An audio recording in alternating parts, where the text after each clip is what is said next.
So should I start, Prabhu? Yes, Prabhu. Okay. Thank you very much, dear devotees, for kindly inviting me here. I would like to thank Premananda Mataji, Mukunda Prabhu, all the wonderful devotees at ISKCON Naperville congregation for kindly inviting me. And I would like to begin by offering Mangala Charan. Most of us know these verses of Mangala Charan. You can kindly sing along with me. ॐ अज्ञानतिमिरान्धस्य ज्ञानाञ्जनशलाकया चक्षुरुन्मीलितं येन तस्मै श्रीगुरवे नमः। श्रीचैतन्यमनोभीष्टं स्थापितं येन भूतले सोऽयं रूपः कदा मह्यं ददाति स्वपदान्तिकं। वन्देऽहं श्रीगुरो श्रीयुतपदकमलं श्रीगुरून् वैष्णवांश्च श्रीरूपं साग्रजातं सहगण रघुनाथान्वितं तं सजीवं साद्वैतं सावधूतं परिजनसहितं कृष्णचैतन्यदेवं श्रीराधा कृष्णपादान् सहगण ललिता श्रीविशाखान्वितांश्च नमो विष्णुपादाय कृष्णप्रेष्ठाय भूतले श्रीमते भक्तिवेदान्त स्वामिन्निति नामिने नमस्ते सारस्वते देवे गौरवाणी प्रचारिणे निर्विशेष शून्यवादी पाश्चात्यदेशतारिणे नमो महावदान्याय कृष्ण प्रेम प्रदायते कृष्णाय कृष्ण चैतन्य नाम्ने गौरत्विषे नमः। हे कृष्ण करुणा सिंधो दीनबंधो जगत्पते गोपेश गोपिका कांत राधा कांत नमोस्तुते तप्त कांचन गौरांगी राधे वृंदावनेश्वरी वृषभानुसुते देवी प्रणमामि हरिप्रिये वाञ्छाकल्पतरुभ्यश्च कृपा सिन्धुभ्य एव च पतितानां पावनेभ्यो वैष्णवेभ्यो नमो नमः। जय श्री कृष्ण चैतन्य प्रभु नित्यानंद श्री अद्वैत गदाधर श्रीवासादि गौर भक्त वृंद हरे Krishna Krishna Krishna Hare Hare Hare Ram Ram Ram Hare Hare. Srila Prabhupada ki jai, Nitai Gaur Premanande, Hari Hari Bol. So thank you very much once again, dear devotees, for kindly inviting me to speak something on Srimad Bhagavatam. The verse selected for today is second canto, chapter 5, verse number 12. So I'll share my screen and we'll read the verse, the synonyms, and the translation and purport. Here is the verse in front of us.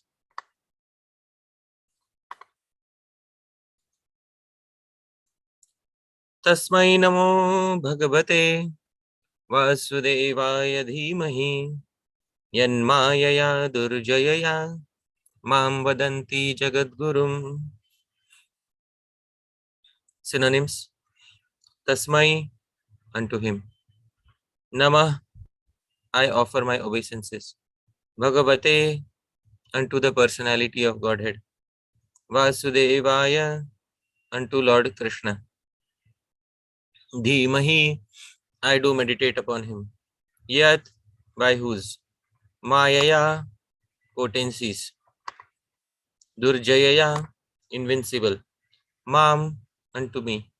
Vadanti, they say. Jagat, the world. Gurum, the master. Translation and purport by His Divine Grace Abhay Charanaravindra Bhaktivedanta Swami Srila Prabhupada. Srila Prabhupada ki jai. Translation: I offer my obeisances and meditate upon Lord Krishna, Vasudeva, the personality of Godhead, whose invincible potency influences them, the less intelligent class of men, to call me the Supreme Controller. Purport.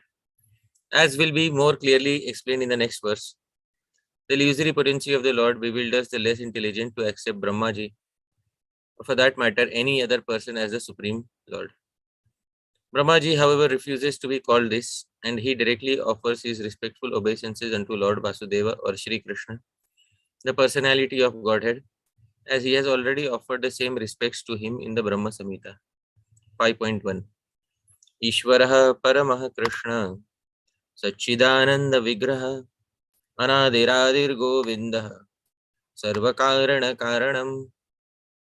The Supreme Lord is the personality of Godhead Shri Krishna, the primeval Lord, in his transcendental body, the ultimate cause of all causes. I worship the primeval Lord Govinda. Brahmaji is conscious of his actual position, and he knows how less intelligent persons bewildered by the illusory energy of the Lord whimsically accept anyone and everyone as God. A responsible personality like Brahmaji refuses to be addressed as a Supreme Lord by his disciples or subordinates. But foolish persons, praised by men of the nature of dogs, hogs, camels, and asses, feel flattered to be addressed as the Supreme Lord.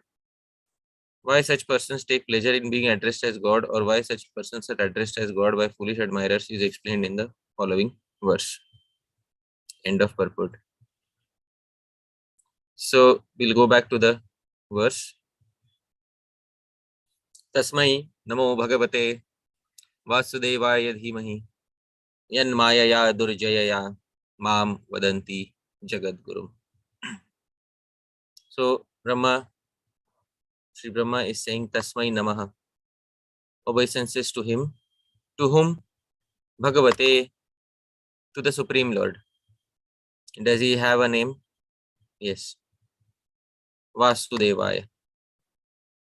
And the name is Shri Vasudev. Dhimahi. And Dhimahi means we meditate upon that Lord Vasudev. So Dhimahi is translated as Dhyayema. So what is written here as Dhimahi should be taken as Dhyayema, which means we meditate upon that Vasudev. So when it is said we, does the we mean is Brahma addressing himself in a royal way, or is it something else? So the term we means Brahma along with his disciples. So Brahma along with his disciples, we, Dhyayema, meditate upon Vasudev, who is Bhagavan, and we also offer obeisances unto him. Who is that Bhagavan? Yan Mayaya, by whose Maya. Durjayaya, by whose invincible Maya. So Yad Durjayaya Mayaya, by whose invincible Maya. Mam Vadanti, people speak of me. Vadanti, they speak of Mam, me, as Jagat Guru. They speak of me as Jagat Guru. So Brahma says, my obeisances and meditations on that Supreme Lord Vasudev, by whose invincible Maya, people call me Jagat Guru. So the implication is that actually I am not Jagat Guru. Krishnam Vande Jagat Guru. So actually it is Krishna who is Jagat Guru. So we have heard this verse, Vasudeva Sutam Devam Kamsachanuramardanam Devaki Paramanandam Krishnam Vande Jagat Guru. So actually Krishna is Jagat Guru, not me. Sri Chaitanya Mahaprabhu used to say that if you want to understand a particular verse, then we should also study from various points of view, especially Sri Chaitanya Mahaprabhu loved Sridhar Swami's commentary. So we will see the commentary by Sridhar Swami on this verse. So here is the same verse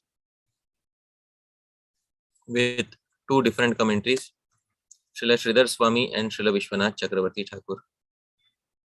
Sridhar Swami says, Tasmai Namo, and he says, Dhimahi. He is pointing out Dhimahi. So obeisances unto him and meditations upon him. We meditate upon him. This term Dhimahi is not derivable by the grammar available today, Panini's grammar. So therefore, this term is an ancient Vedic grammar term. Therefore, it has to be explained by the commentator as dhyayema. Dhyayema means, dhyayema is a term which can be derived by Panini's grammar. So those who understand Panini's grammar will be able to understand that dhimahi means dhyayema. It means we meditate. So Srila Sridhar Swami has pointed out dhimahi. Dhimahi is also one of the terms in the Gayatri. So therefore, this particular term dhimahi also indicates that the Gayatri is also in some way present here in this verse. Yasya mayaya, Sridhar Swami says, by whose maya? Vimohitah santo. People become bewildered. And being bewildered, Yushmad Adayo. Yushmad Adayo means he's saying people like you, etc. You, etc. means he's speaking to his speaking to Narad Muni. He's saying you, Narad Muni, etc. Mam Jagat Gurum Jagat Karanam Vadanti. So they, you, Narad Muni, and others, they call me Jagat Guru. Jagat Guru means Jagat Karanam, the cause of the material creation. Tasmai. So by his Maya, all of you call me the supreme creator and supreme cause of this universe. But he is actually Vasudeva. Tasmai, obeisances unto him and meditations unto him. This is the commentary by Srila Sridhar Swami. Srila Vishwanath Chakravarti's commentary. Nanu. Question. Jagat Gurur Brahma. The guru of the entire universe is Brahma. Vishwam Srijati iti. Sarvatraiva Tavakhyati. You create the universe everywhere. This is what you are well known for. Tatra sa Vismaya. Sa Utprasam aha. So Brahma, there he says sa Vismaya. Srila Vishwanath Chakravarti Thakur says sa Vismaya. What is the meaning of Vismaya? Vismaya means he is saying with surprise. And sa Utprasam. Sa Utprasam means, laughingly, jokingly. He says Tasmai Namo Dhimai. So he is almost on the verge of laughter, Vishwanath Chakravarti Thakur says. So he's surprised and he's laughing and saying, Re Tasmo Namai Bhagavate. Obeisances to that Bhagavan, Vasudeva, by whose Maya all of you are thinking that I am Jagat Guru. So not only Sa Vismaya but Sa Utprasa. Not only with surprise, it's almost as if he burst out laughing when he heard that. So this is what the previous commentators have also explained. So we'll go back to our Prabhupada's synonyms and purport. Now, it's very important to understand that he clearly points out what is the name of the Supreme Lord. Tasmai Namo Bhagavate Vasudevaya Dhimahi. See, this entire literature, Srimad Bhagavatam, is marked by one very important characteristic. The important characteristic of this literature is that the Supreme Lord is glorified very clearly in this literature. Right from the very beginning, if you see the first verse of the Bhagavatam, in the first verse of the Bhagavatam itself, the Supreme Lord is very clearly glorified. We can see here, the first verse is Janmadhyasya Yaton Vayaditaratas Chartheshva Bhigyah Swarat. The verse ends with Satyam Param Dhimahi. We can again see Dhimahi here. Dhimahi means we meditate upon. Vyasadeva is saying we meditate upon. We means Vyasa along with his disciples. We meditate upon Param, the absolute Satyam, truth. So, but who is the absolute truth? Oh, Vyasadeva, in this entire verse, have you named him anywhere? So Vyasadeva says, yes, in the very beginning of the Bhagavatam, he says, Om Namo Bhagavate Vasudevaya. Actually, I have named him very clearly as Vasudeva. This is very important to understand that in the very beginning of the Bhagavatam, Sri Vyasadeva named who is the absolute truth. He did not keep it hidden, because for 17 Puranas, the 17 Puranas that he had written himself previously, he had composed previously, Vyasadeva was not happy with whatever he wrote. His own chitta, his own consciousness was not satisfied after composing 17 Puranas. So if the author's consciousness is not satisfied, how will it be possible that the reader's consciousness will be satisfied? In order for the author to satisfy the reader, it is very important that the author himself should be satisfied. After writing 17 Puranas, Vyasadeva himself was dissatisfied. So, aparitushta is the term used by Srila Sridhar Swami. Aparitushta means he was not satisfied at all. His heart was not experiencing complete satisfaction. So Vyasadeva, he himself is not satisfied. How will he be able to satisfy others by his 17 Puranas? So it's very important that in order to satisfy others, in order to give a particular feeling to others, we ourselves should experience that feeling first. There is a phrase in Bhagavatam, Bhavo hi bhava karanam. It's a very nice, Bhavo hi bhava karanam. So bhava, the feeling which one has in his heart, becomes bhava karanam, is transferred to somebody else's heart, and that feeling becomes the result. So our feeling in our heart becomes the result that we want to achieve. So bhavo, our bhava in our heart, bhava karanam, becomes the result that we get. So if Vyasa wants a result that everyone should be happy, but his own bhava should also be that he should be happy. If he is not happy, he will not be able to give that happiness to others. So similarly, Sri Vyasa was happy when he said Om Namo Bhagavate Vasudevaya.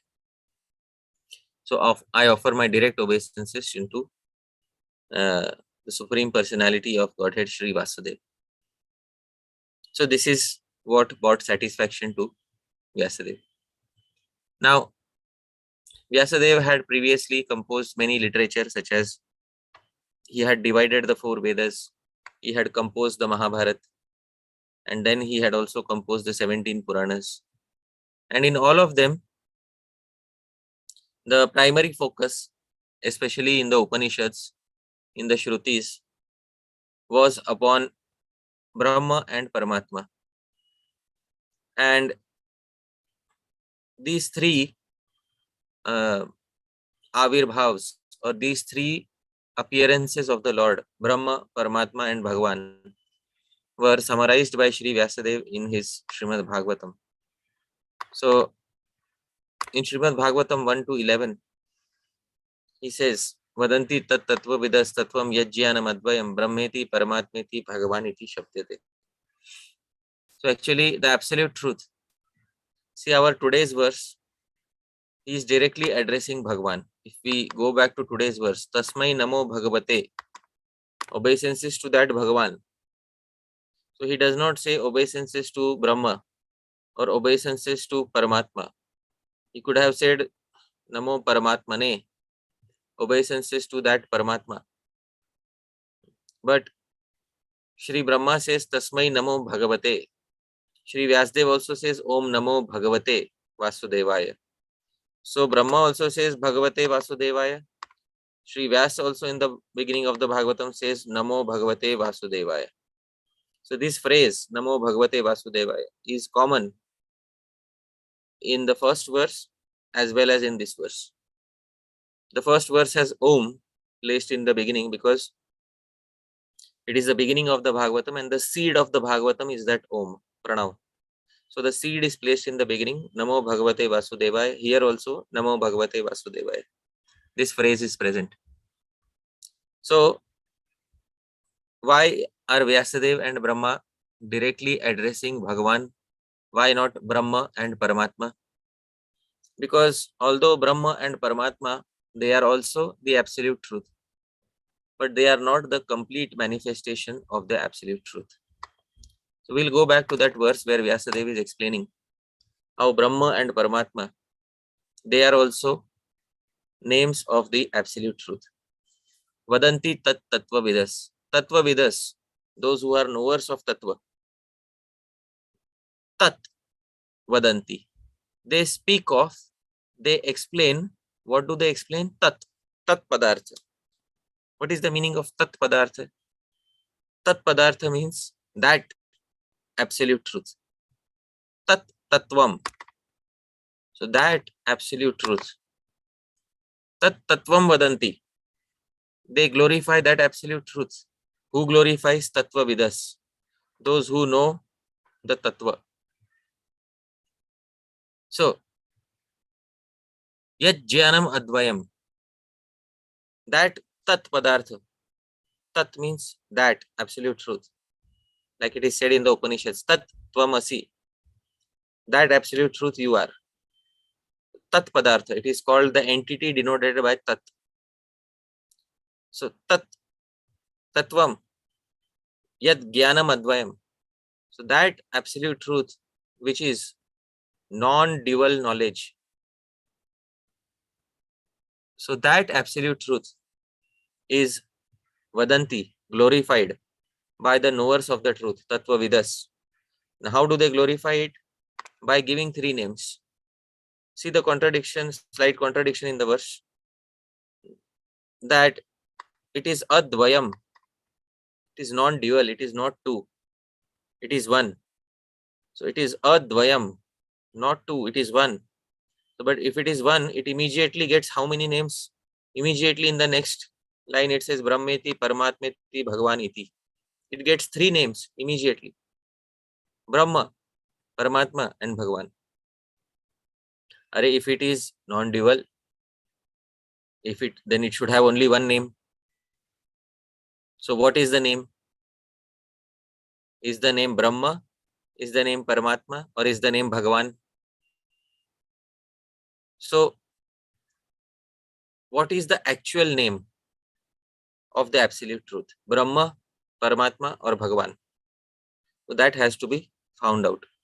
So I would like to ask the participants, if anybody would like to answer, what is the actual name of the absolute truth? Because they are known by three names, Brahma, Paramatma and Bhagavan. So can anyone unmute themselves and tell me what is the name? Bhagavan, Prabhu. Bhagavan. Bhag Because Paramatma and Brahman is already covered in Bhagavan. So it's Bhagavan. And what is the pramanam for it? What is the proof for it?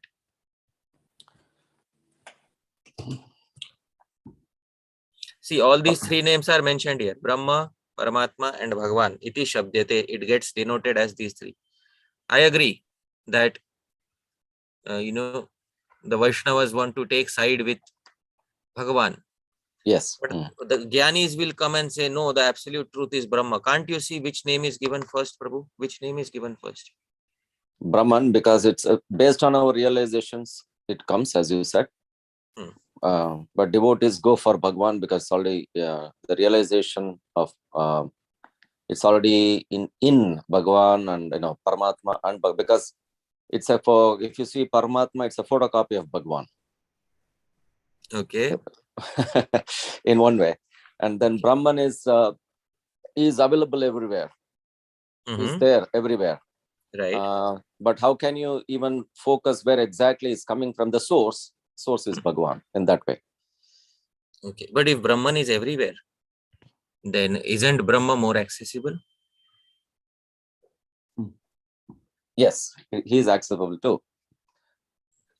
So the Brahmavadi or the Mayavadi, just for the sake of this discussion, I will take sides with the Brahmavadi. The Brahmavadi will say Brahma is mentioned first. So in decreasing order of importance, the most important is Brahma. Second most important is Paramatma, because he is also very accessible right in your heart. And the one who is far away in some world where you cannot reach is Bhagavan. So the most accessible truth is Brahma. Immediate truth is Brahma. So is that acceptable, Balram Prasad Prabhu? Yes, he is acceptable, Prabhu. No So doubt about it. Brahma is the best name of the absolute truth. Yeah, based on our understanding, as you said, yes, he is available everywhere. There is no doubt. Yes, Brahman is nothing but Bhagavan. Then you have taken sides with the Advaitavadis. You have accepted their school of understanding. No, that's the So, way of understanding with the Brahmavadis. You're right. yeah. So what is there something that we can say in response? We shall quote Ete Chams Kalapumsa. That Okay. Ete cha amsha kalaha pumsa Krishnastu Bhagavan. Vamshidhari Prabhu, that is you? yes, Prabhuji. Okay, Vamshidhari Prabhu is quoting the verse Ete cha amsha kalaha pumsa Krishnastu Bhagavan Swayam. Okay. Is the source of all incarnations. Okay. And in that chapter, he covers the whole, even Virata manifestation as being the source, including Avtaras. So that establishes Krishna as a source of everything that exists. But that chapter doesn't cover Brahma.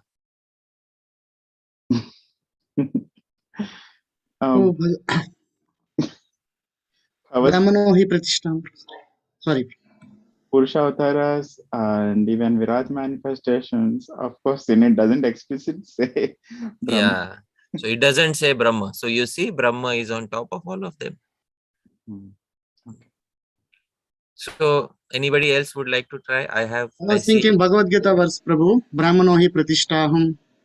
Okay. Source of the Brahman. Okay. So that is Bhagavan's words in the Bhagavad Gita. Brahmano hi pratishtaham. Okay. That's a good verse. Brahmano hi pratishtaham. Very nice. Anybody else would like to try Amrita Keli Mataji? Hare Krishna Prabhu, when you're mentioning it's the most accessible, doesn't have to be the best always, right?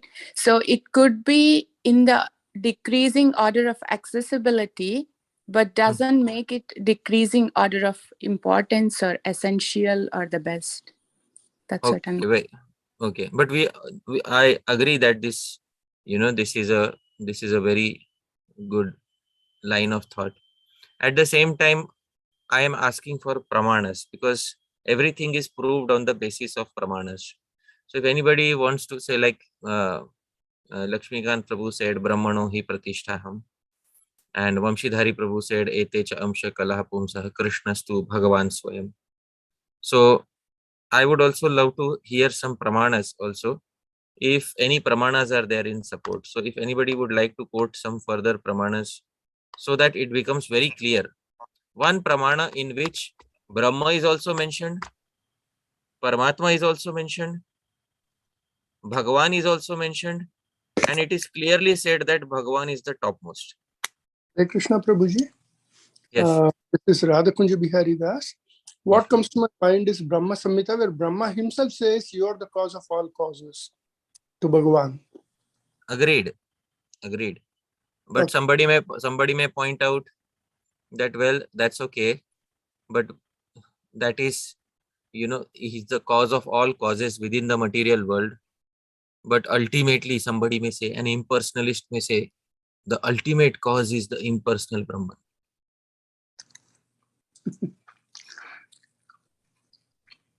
So, Hare Krishna Prabhu. yes. How about Aham Sarvasya Prabhavo? Yeah, Aham Sarvasya Jagatah Prabhavo. I am the cause of everything in the visible, manifest material world. Somebody may say this is only about the visible world, but beyond the visible world, there is the impersonal Brahma, which is the cause of everything, including Bhagavan, the impersonalist may say. So we need something that the impersonalist can also accept.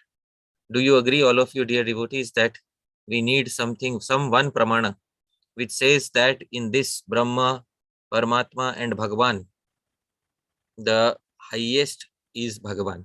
The original, the root is Bhagavan. So we need that.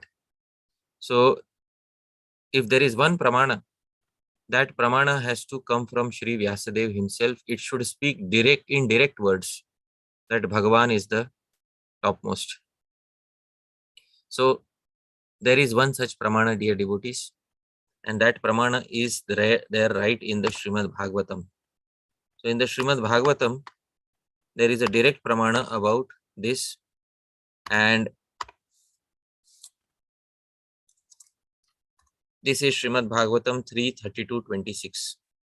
Kapila Muni is saying something in this particular verse. Gyana matram param Brahma. You can see here the term Brahma is mentioned. So the impersonal Brahman is mentioned here. Paramatma is also mentioned here. And Ishvaraha Puman. That Paramatma is the Purusha incarnation basically.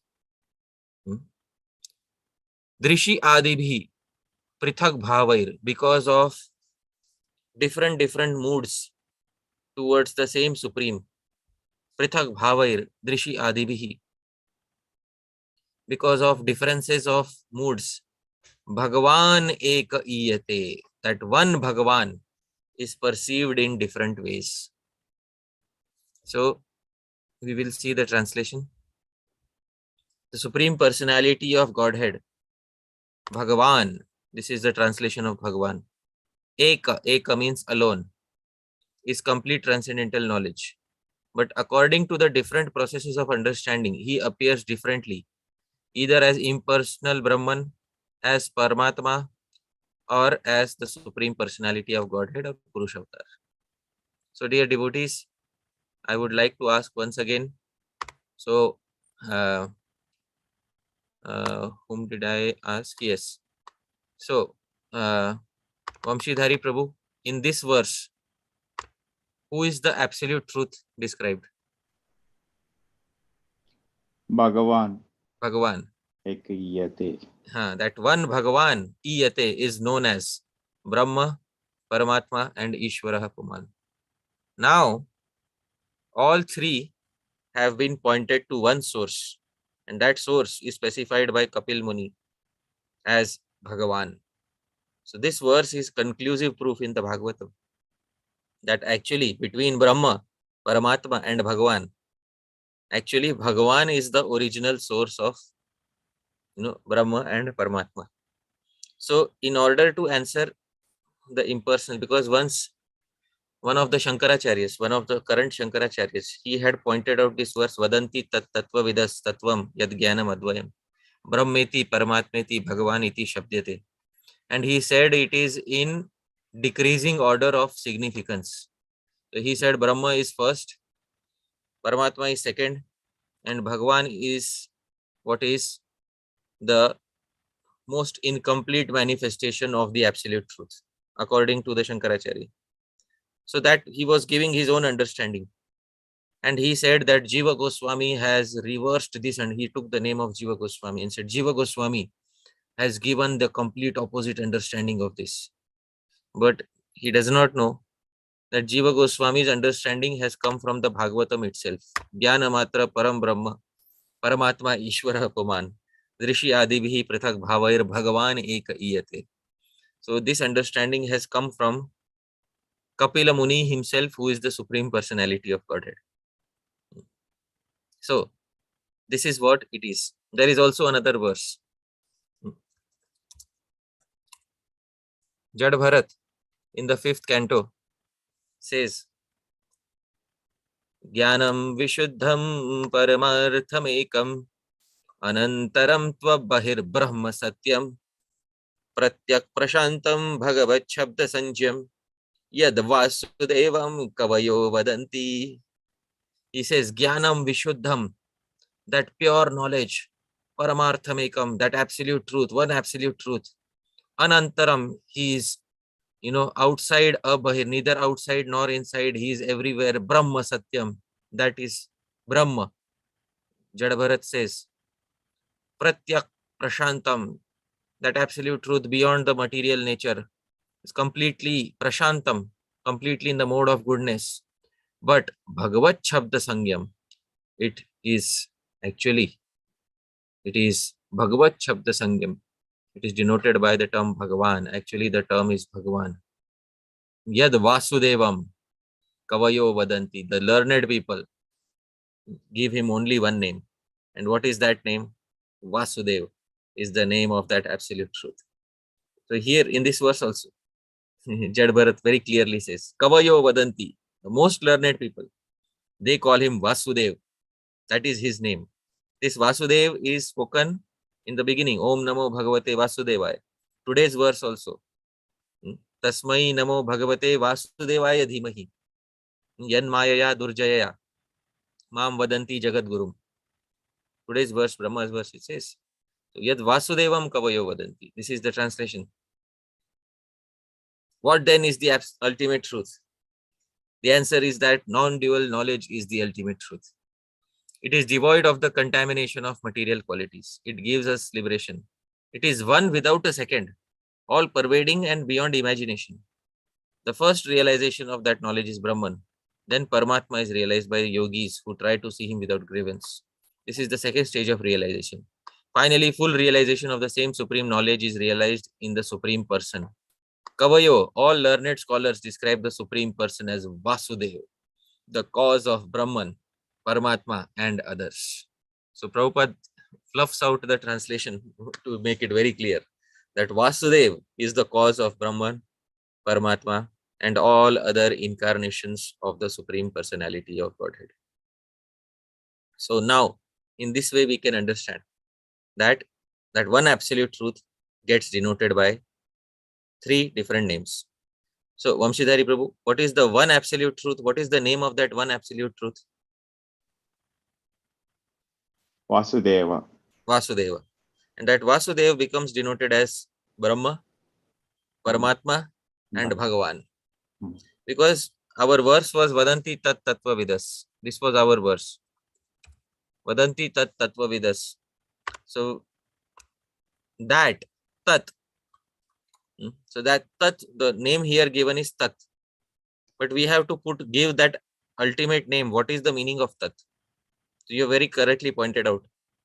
So Vadanti Vasudevam. Actually, Vasudev is spoken of as Brahma, Paramatma, and Bhagavan. So what should fit in Tat? That.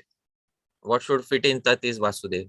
That Vasudev becomes denoted as Brahma, Paramatma, and Bhagavan. So this is Tat Padartha.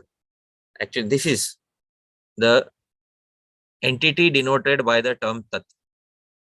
And wherever you see Tat, you should understand that it is referring to Vasudev.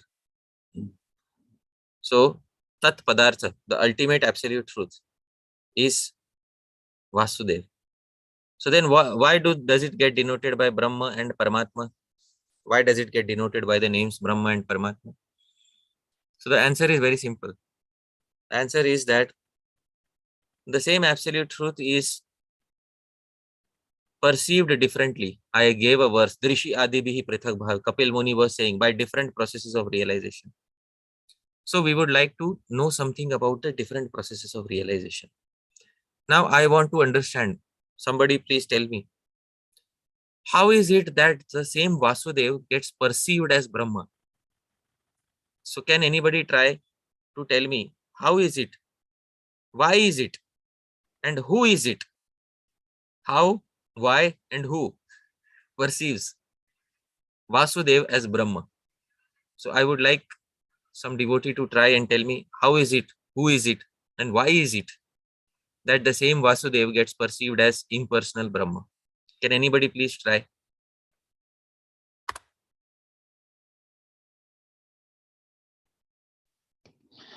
Just a clue, I'm borrowing from the same verse, the Gyani's Prabhu. Okay. Who is it? Gyanis. Chalo. Very good. Gyanis, you have answered who is it. Why and how? Why do they perceive Vasudev? They should perceive. See, they are Gyanis. And Krishna says in the Bhagavad Gita that the Gyanis are very dear to me. He says amongst, 4 types. Artho, Artharthi, Jigyaso, Gyani, Cha, Bharatarshava. So Gyani is very dear. But why does the Gyani perceive Vasudev as Brahma?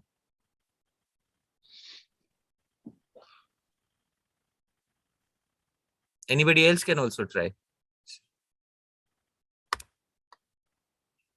Why is it that the Gyani, the impersonalist, perceives the absolute truth as Brahma? Yes, Amrita Kelimati. Prabhu, I'm just thinking aloud here. It is because of their wanting to perceive the Lord in that way. And I'm remembering from Bhagavad Gita, 4th chapter, how Krishna reciprocates in whatever way they want. They don't want any conception beyond the personal, like they're afraid of the personal conception. I don't know if it's directly related to this. So they wanted to perceive in that form, and Krishna is allowing. I was thinking of that, Prabhu. Okay. So your thought process is going in the correct direction, Mataji, and I will give those words to, further elaborate upon it. So Vamshidhari Prabhu clearly said that the Gyanis perceive Vasudeva as Brahma. And why is it? Because the Gyanis, they have read literature such as Upanishads. And the Upanishads have described the absolute truth in a certain way. How do the Upanishads describe the absolute truth? They describe the absolute truth as neti, neti, neti. Not this, not this, not this, not this, not this, not this, not this. So the absolute truth has been described in a very negative manner in the Upanishads. When they hear about the absolute truth in a negative manner, they start rejecting all varieties of forms, names, qualities, and pastimes. They start rejecting it as Maya. In fact, the impersonalists don't want to have to do anything with Maya. Anything. They don't want to accept any Shakti of Bhagavan. Please hear this. They don't want to accept any Shakti of Bhagavan. So they want, I am writing it here, they want Bhagavan, but they want it minus the Shakti. So they want to perceive Bhagavan minus Shakti. Now Shakti is of two types. Okay, Shakti is external material Shakti. That is a Maya. And they don't want Bhagavan also without any spiritual Shakti. They don't want to perceive him with any energy. Because spiritual Shakti is also, she will generate various name forms, etc. Material Shakti also generates various name forms, etc. But their process of self-realization is neti, neti, neti, not this, not this, not this, not this, not this. So they end up rejecting even all the spiritual Shaktis and definitely material Shaktis. So they want to perceive the absolute truth, Tat. The absolute truth is mentioned here as Tat. Tat, without the material Shakti, without the spiritual Shakti. So the absolute truth appears to them as Brahma. And how do they do that? What is their way of meditation? I specified who. I specified why. And how. How is they meditate on the Mahavakyas of Upanishads? Tattvamasi. You are that. Aham Brahma Asmi. I am Brahma. They chant mantras such as So Aham, Soham, which means no, I am that. So Soham. So in this way, they do not want any Shakti. But is Bhagavan always with his Shakti? Yes or no? Yes, he is always with his Shakti. But because of failure to recognize his Shakti, neither material Shakti nor spiritual Shakti, the same absolute truth appears to them without all of his Shaktis. But the same absolute truth without his Shaktis appears in which form? Not form, appears in which manner? It appears in the manner of Brahma. Now, the same absolute truth. Okay, so this is Gyan, this is impersonalist Gyanis. Now, Ashtanga Yogis. Hare, same app. Hare Yes. Krishna, Prabhuji, can I interrupt for a second? Yeah. Sorry for that, but Prabhuji, but we know the very same Mayavadis are also, bhaktas of Kali Mata and so many other forms of Shakti.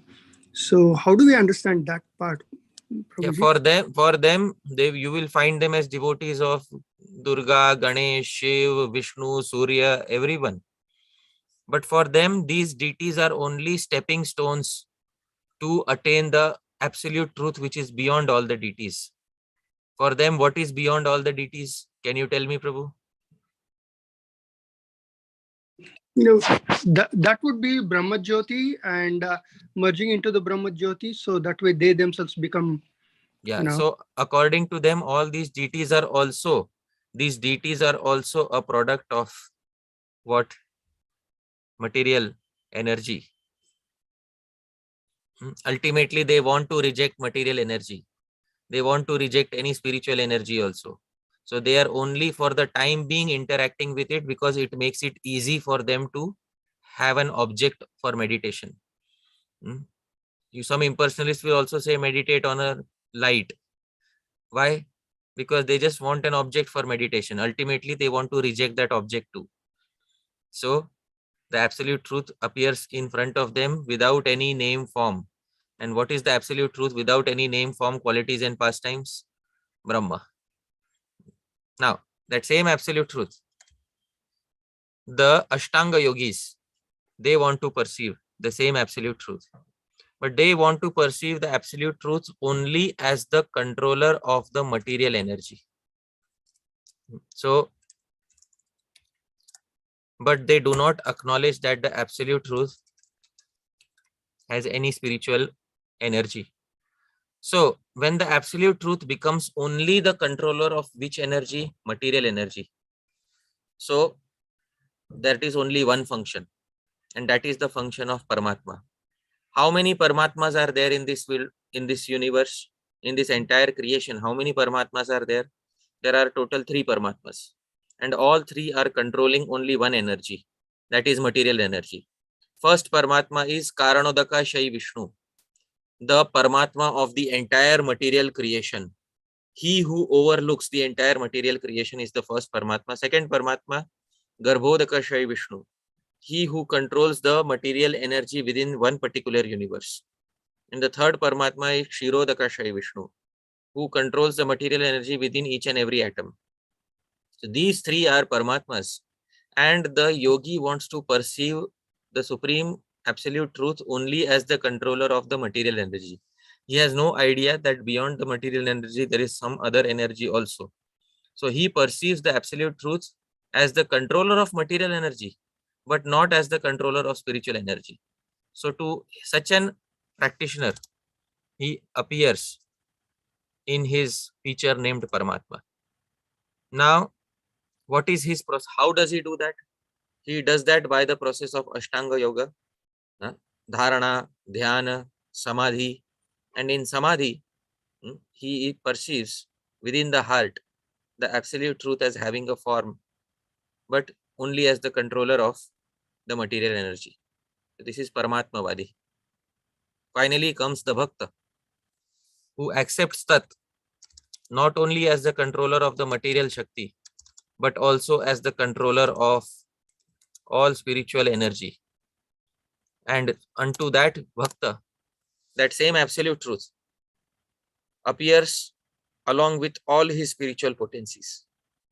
And when that same absolute truth appears along with all his spiritual potencies, he also takes on a spiritual form, because his spiritual Shakti has a name. What is the name? Swarup Shakti. What is the meaning of Swarup Shakti?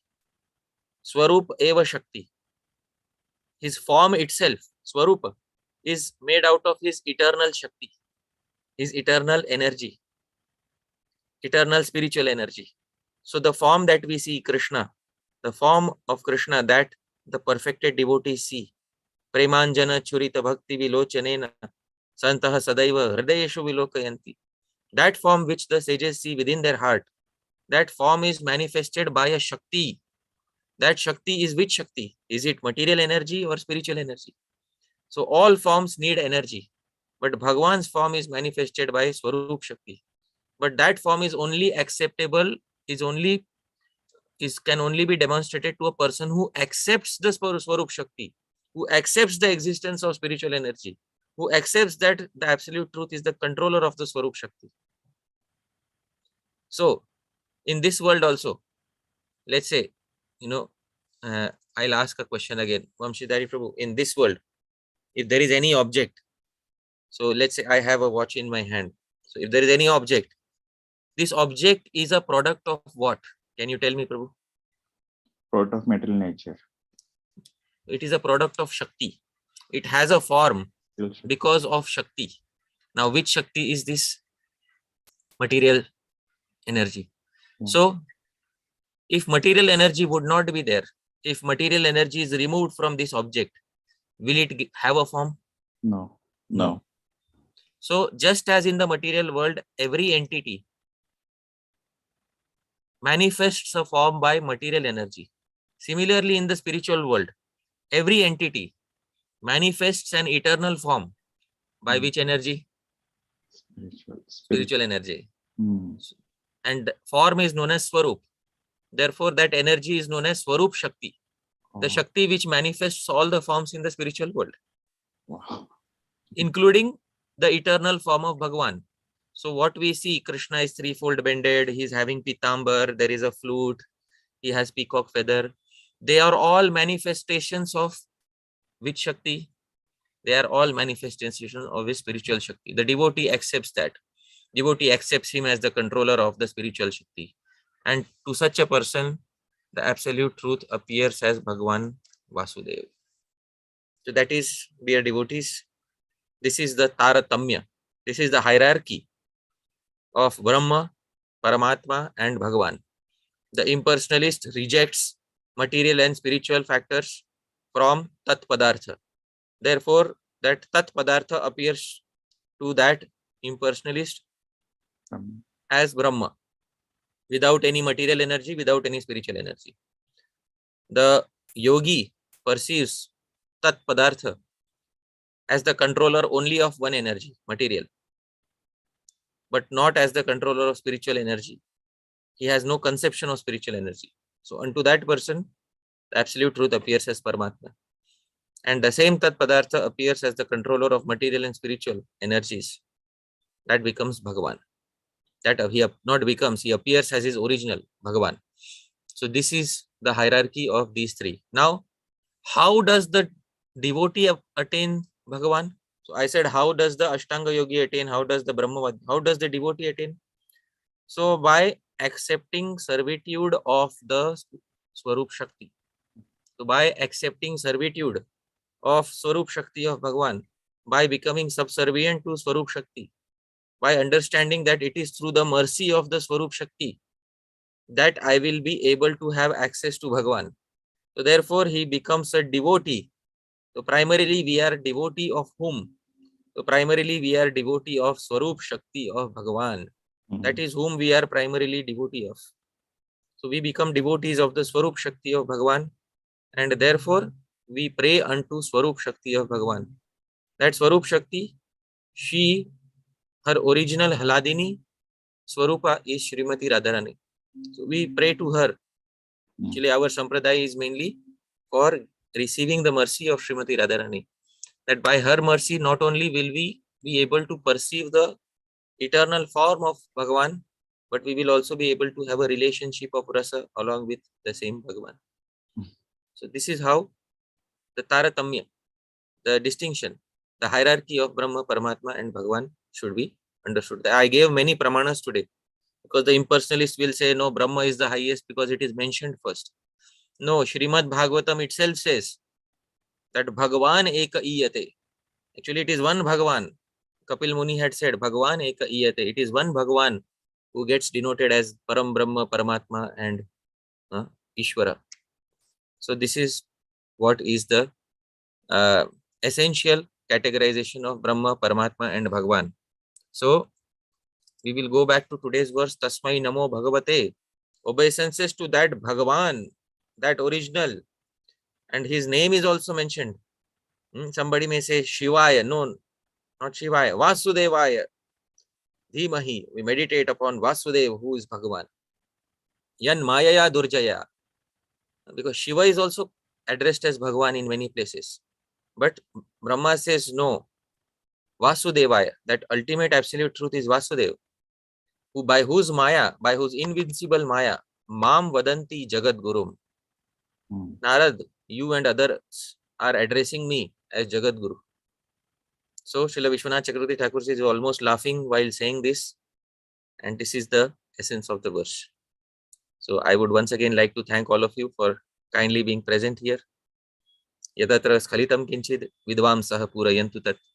Yadatra Saushthavam Kinchit Tad Guru Reva Mene. Yadatra Skalitam Kinchit. If there's any mistake that I made in the presentation, Vidvam Saha, you are all learned devotees, Purayantu Tat. You kindly correct any mistakes. But Yadatra Saushthavam Kinchit. If there's anything nice in the presentation, Tad Guru Reva, it belongs to my Guru Janas, me nahi. It doesn't belong to me. Thank you very much, dear devotees. Jagat Guru Srila Prabhupada ki jai. Hare Krishna. Prabhu, I have one question. One question in the sense, if you can, we heard many times about the meaning of Om Tat Sat. If you can elaborate, that will be very helpful, Prabhu. So there is a 3 syllabled phrase Om, Tat and Sat that is mentioned in the Bhagavad Gita also. Om Tat Saditi Nirdesho Brahmanas Trividha Smritaha Brahmanastena Vedascha Yagyascha Vihitaha Pura. Om Tat Sad iti Nirdesho. So this phrase Om Tat Sat Brahmanas Trividha Smritaha Brahmanastena Vedascha Yagyascha Vihita Para. So in the translation, it is these 3 symbolic representations were used by Brahmanas while chanting hymns of Vedas during sacrifices for the satisfaction of the Supreme. So the term Om Tat Sat basically means Om is the seed of all the Vedas. Basically, it is Bija of all the Shruti. It is Shruti Bij. All the Vedas have come from this Bija. So all the Vedas are contained in this one seed. Tat is that absolute truth, who is Bhagavan. And Sat is, it is the eternal one absolute truth. So Om are the Vedas. Om, the Vedas point to that Tat, and that Tat is Sat, absolute truth. So that is what is very clearly and succinctly mentioned in this. So this is what is the brief meaning of Om Tat Sat, although commentators explain it in many different ways. But this is the brief meaning of Om Tat Sat. So I hope it satisfies your query. Vamshidhari Prabhu, you wanted to say something? Yes, Prabhu. So it was very sweet when you went to the commentaries of Sridhar Swami and Vishnu Chakravarti Thakur. Yeah. At that point, I was thinking how to go about if you don't have access to the commentaries, or if you want, trying to develop more attachment to Prabhupada, and you very nicely took us to the various verses. Thank you very much, Prabhu. It was very helpful. How to go about the connections with the verses and the subject matter. I have one question. I have been saving this question to ask you specifically. I have 2 questions to ask you in this visit. So one question is, in the 4th chapter, there is this description about the Dwapara and Treta. And you mentioned, last time when we had a class with you, you mentioned that, the ages got flipped. Could you please, little bit elaborate and explain, Prabhuji, on that? What is that flip and why and so on? Which class did I mention, Prabhu? It was a long time back. We had a Zoom call with you. Okay. For a Sunday class. So, like in the 4th chapter, in the Sandhya of the Yugas, right in that's so it is said that the Yugas, it was described in, I think, 1.4. 1.4. Yeah, 1.4.14. Okay, yeah. So can you see 1.4.14? Yes. Yes, I think when the second millennium overlapped the third, the great sage Vyasadeva was born to Parashar in the womb of Satyavati, the daughter of Vasu. So I was just repeating, I think the verse was on this particular, we were discussing this particular verse, and Prabhupada says there that the third millennium appeared prior to the second. So that is what I was repeating at that point of time. Yeah. It is mentioned here, Prabhuji. So it kind of looked like Dwapara comes in the second and the Treta comes in the third. That's the original order, Prabhuji. Yeah, that's what Prabhupada is saying here. Okay. And only this time it kind of flipped, and only the okay, Prabhuji, sure. Okay. I have another question about from Manasiksha. Maybe I can ask in the evening. Or okay, sure, Prabhu. Hare Krishna, Prabhuji. I have one question. Since we were talking about, how to refute Mayavadi, in a discussion, a lot of times when we quote Srimad Bhagavatam, they also come up with quotes from some of their own Puranas that they follow. So how do we establish that Srimad Bhagavatam is on top of the other Puranas, or is that even a wrong approach to take, Prabhuji? How do we establish that Bhagavatam is, it is it is what Sri Vyasadeva essentially wanted to say. It's very clear, basically. Why? Because in the very beginning, Sridhar Swami himself is from the Advaita school, from the impersonalist school. When he started commenting upon the Bhagavatam, this is one of the first things that he mentioned. I will share this screen with you. This is the beginning of his commentary on Srimad Bhagavatam. He says, Atha Nana Purana Shastra Prabandha Chitta Prasattim Alabhamanas. That Alabhamanas, he did not attain Chitta Prasattim, satisfaction of heart, by Nana Purana Shastra Prabandhais, by composing various Puranas and other Shastras. He did not attain, happiness within his heart. So that is how he wrote. The reason for composing Srimad Bhagavatam was because he was unhappy within his own heart. So Narad Upadeshataha, by Narad's instruction, Srimad Bhagavad Gunanu Varnana Pradhanam Bhagavata Shastram Praripsu. He was desirous of writing Srimad Bhagavatam by the instructions of Narad Muni because he directly wanted to glorify the qualities of Bhagavan. So in other literatures where Bhagavan himself, where Vyasadeva himself is not satisfied, what are they expecting, basically? Okay, Prabhuji. Okay, Prabhuji. Thank you so much, Prabhuji. Thank you.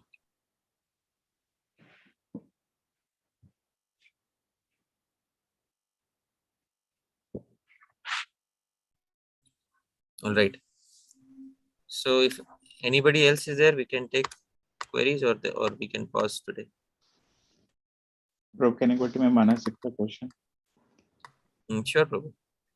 So in the first verse, there is a mention to attachment to Bhu Suragane. Translations, it says that they also in the list that is mentioned, it also lists intellectual scholars and so on. Of course, there is other explanations also that whoever is followers of the Vedas or Dharma religion, or whoever trying to love God in their own way, but there is still a confusion, like about the because that verse is about excessive attachment and apurva matitaram. So the confusion about what is this attachment, intellectual scholars also is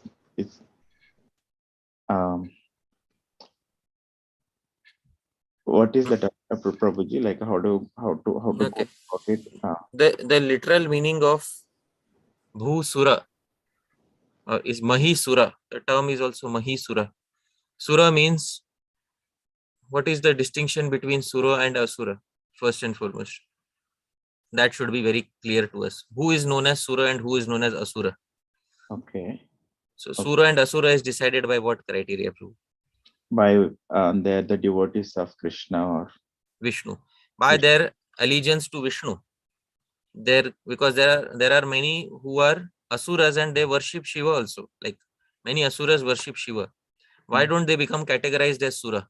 If they have bhakti for Shiva, why don't they get categorized as Sura? Because the primary distinction between Sura and Asura is that Sura are those whose allegiance is towards Vishnu, and Asura is those whose allegiance is against Vishnu. So Sura means basically a person whose allegiance is towards Vishnu. But mainly Suras reside in Swarga, in heaven. But Bhusura, there are also some Suras on earth. So who are the Suras on earth? Those who are Brahmanas.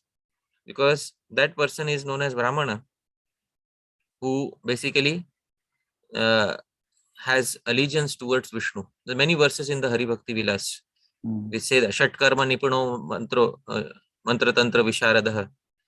That actually somebody may be expert in all the Vedas, but is not to be respected if he is a Vaishnava. So those who are Brahmanas, Bhusura, but who are, they may be very learned intellectual scholars of Nyaya, grammar, Mimamsa, etc., but they should be favorable to Vishnu. Those people should be respected. There is no harm in becoming a big scholar of any field of discipline, as long as you are within the category of Sura. That is the answer. Yeah. Wonderful, Prabhu. It's also, for me, the dots are connecting because in the further verses, one should take shelter of the devotees and big generals for overcoming the anathas. So it is kind of connecting the dots also for me. Thank you. Yeah. Yeah. Also, regarding the verse that you spoke where Treta and Dwapar overlap is there. So if we are meeting today evening, then I'll speak to you personally about it. There's something which I would like to say, which I would like to say in person. So when we meet today, I'll say something in person. Okay. Yeah. Thank you, Prabhu. Thank you. Okay. So we'll pause here. Yeah. Okay. Thank you. Thank you very much, dear devotees. I'm very grateful that I was invited today to speak something. Really grateful. And my sincere thanks to Premananda Mataji, Mukunda Prabhu, and all other devotees who arranged this particular talk. Srila Prabhupada ki jai. Hare Krishna. Thank you so much, Hari Parshad Prabhuji. Hare Krishna, everyone. Stop in the call.